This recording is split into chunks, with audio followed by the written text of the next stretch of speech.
Hello everyone, Miss Carrie here. Today we're going to create a fun and simple spring themed card using some pattern paper, dies, and foiling techniques. If you're a beginner card maker, this tutorial is packed with easy to follow techniques and helpful tips to get you started. The card we're creating is rather simple and will give you an opportunity to use a few of the items in your collection. The sentiment for this card will be created with a hot foil machine using the This Calls for Confetti Spring Has Sprung foil plate. I'm also going to share some ink blending tips with you as we add color to our adorable bunny die cuts. To give this card a spring feel, I'll be using the speckled paper collection, which is a great match to this Hearts in Bloom mix.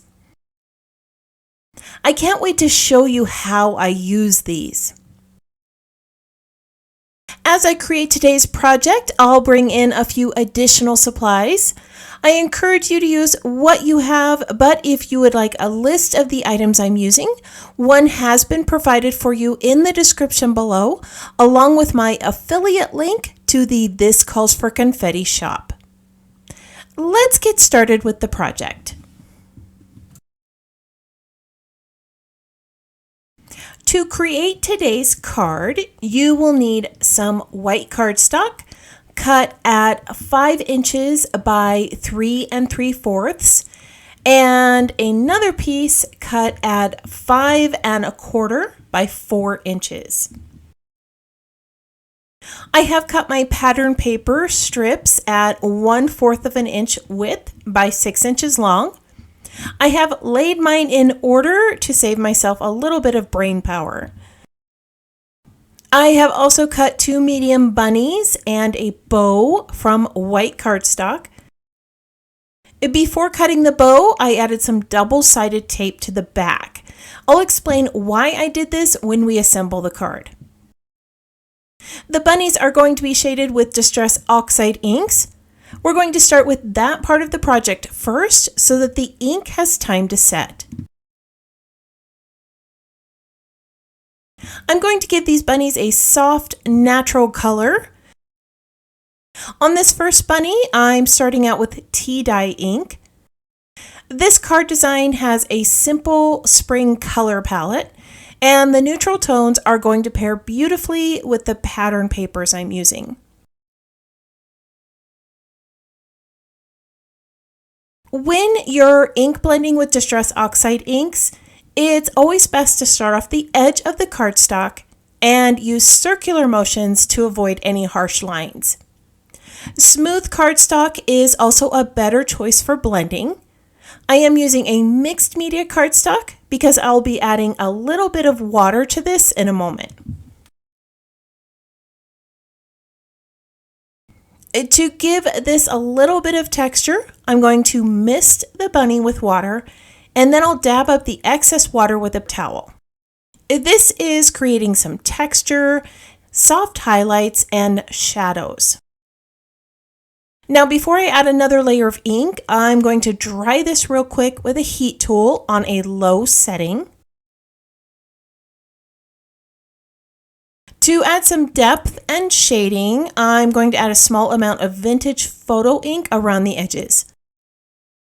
A smaller brush is a better choice for this because it helps me control the amount of ink I'm using.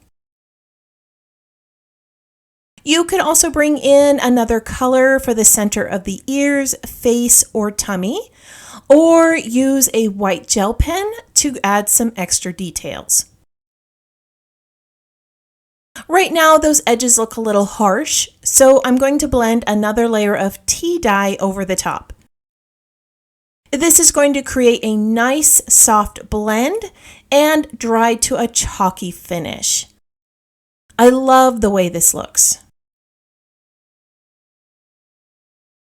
For my second bunny, I'll use pumice stone ink to create a soft gray shade.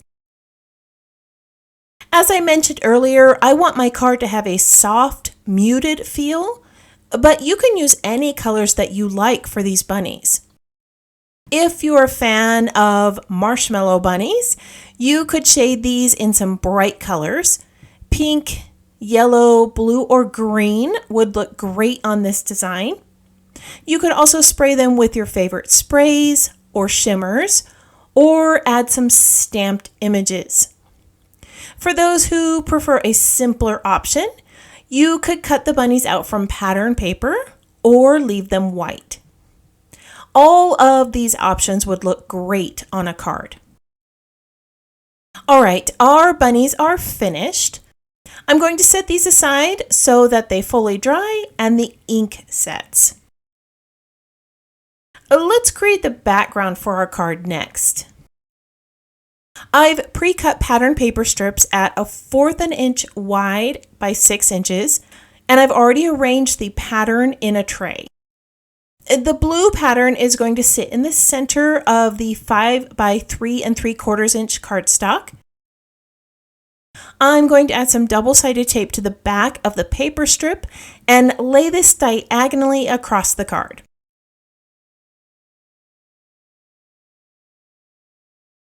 Now I'm going to use some removable tape to create my spacing. The removable tape and double-sided tape are both 1/4 inch. This is going to give me a nice, even diagonal pattern on the background. Of course, you can glue down the paper strips, but I find that using double-sided tape instead of glue prevents warping and keeps the strips nice and flat. So this is what it looks like when all of the tape is in place. Let's go ahead and remove the backing pieces and add our paper strips.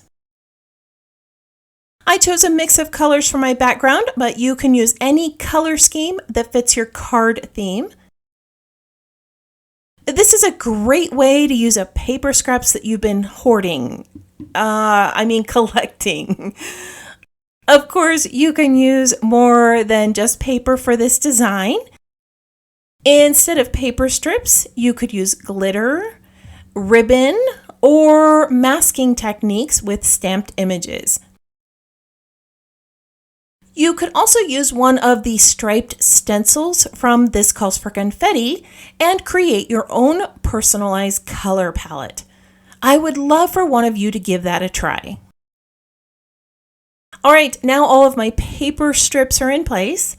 I'm going to trim this down using a paper trimmer to remove the excess, and I'll set it aside for assembly. Before we can put the card together, we need to make our sentiment. Now, I've shared quite a few foiling tips in my videos recently, so I'm going to speed through this part of the project. I'm using a bright pink foil to match the confetti bits I chose. I've trimmed it down to fit my sentiment, and I'm placing the layers onto some smooth cardstock. Now that my glimmer machine is ready, I'm going to place this stack onto the hot plate with the sentiment facing down. If you don't have a foiling machine, This Calls for Confetti has these adorable gold and white rub-on transfers, or you could heat emboss a stamped sentiment for a similar effect. Now we're going to remove the plate and run this through the die cut machine. All right, it's cool to the touch. Let's remove our tape and peel this back. This is so pretty, right? All right, now for the fun part. Let's assemble the card. I'm adhering the striped background onto the larger white piece of cardstock. Let's make sure this is nice and centered.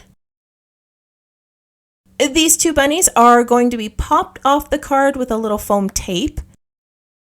I want to create a layered look, so I'm adding 1mm foam adhesive to the back of one bunny and 2mm adhesive to the back of the other. I like to layer them off the card so that I can figure out their placement together as a group. I trimmed the sentiment to a 1/2 inch wide and cut a chevron on the right. The foiled sentiment is going to sit near the bottom of the card and line up with the left edge. At this point, you can call it finished and send this card off to a friend. But I love adding embellishments. This Calls for Confetti is known for their collection of embellishments. Most people use these for shaker cards, but I like to add them as decorations to my projects. On this bunny here, I'm going to use the clay leaves and flowers to create a crown at the top. I'm going to start with a layer of leaves, then I'll bring in a few of the flowers. I am using a clear, slow drying glue that will allow me to move the elements around if needed. In the comments, let me know how you like to use your This Calls for Confetti shaker elements. Are you one who uses them only for shaker cards, or do you have other uses for these cute little pieces? All right, I'm going to layer a few flowers and a few more leaves. As I'm looking at this card, it might also work for a wedding card. Wouldn't that be adorable? All right, isn't that crown just too cute? Let's go ahead and add our bow tie to the other bunny. I mentioned earlier that I added double-sided tape to the back of the cardstock before I cut these out. This is going to help with the assembly of this bow. The larger piece is pretty simple. It will sit right here and stick in place just like a sticker. These small pieces are the ones that I found challenging to glue in place. Double-sided tape makes this so much easier. I just have to pick up the pieces and pop them in place. Now, if you liked this tip or any of the others I shared with you today, make sure you give this video a thumbs up and share it with your friends. When you do, this video gets shared with more crafty card makers just like you. The last little bit is this tiny centerpiece. Now, if you wanted to, you could bring in the little hearts or the circles or even one of the diamonds from the confetti pieces. Wasn't that so simple? The double-sided tape made it easy. And there you have it, a simple, beautiful spring card with fun ink blending, pattern paper strips, and foiling. This simple handmade card was fun to make. It's a great project for using up paper scraps, and you can alter it to fit just about any occasion. If you enjoyed this tutorial, make sure you give it a thumbs up, share it with your crafty friends, and subscribe for more creative ideas. I would love to see what you create using this design. Be sure to share your projects in the comments or tag me on social media. If you have any questions about the project or supplies I used, feel free to post those in the comments. I hope you have a wonderful week, and I can't wait to see what you create.